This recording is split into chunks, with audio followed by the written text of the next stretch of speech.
بسم الله الرحمن الرحیم. دوستانو غواړم چې یو څو مهمې جملې له تاسو سره شریکې کړم. غواړم چې مهمو جملو په اړه خبرې سره وکړو. هغې جملې دلته ما تاسو ته لیکلي هم دي، دلته به سره یو ځای ولولو.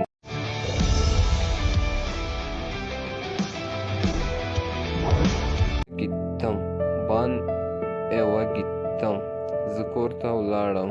بان ایوه گیتم، بان معنا زه، ایو معنا خانه یا کور، او گیتم معنا لاړم. پسې دویم نمبر ده بان ایوده یم، زه په کور کې یم. بان ایوده یم، زه کور کې یم. بان ایوده یم، زه کور کې یم. بان ایوده دیل یم، بان ایوده دیل یم، زه کور کې نه یم. بان ایوده دیل یم، زه کور کې نه یم. سن یونیورسټیټسن، سن یونیورسټیټسن، ته پوهنتون کې. سن یونیورسټیټسن، ته پوهنتون کې. او هستانده در، هغه روغتون کې دی.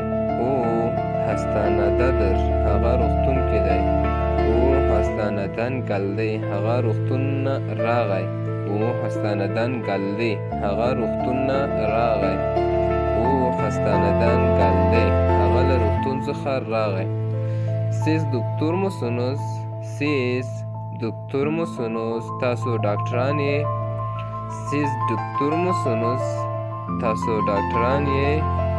بان همشه یم، بان همشیره یم، زه ښار کې یم. بان همشیره یم، زه ښار کې یم. بان علي له گیتم، زه له علي سره لاړم. بان علي له گیتم، زه علي سره ولاړم.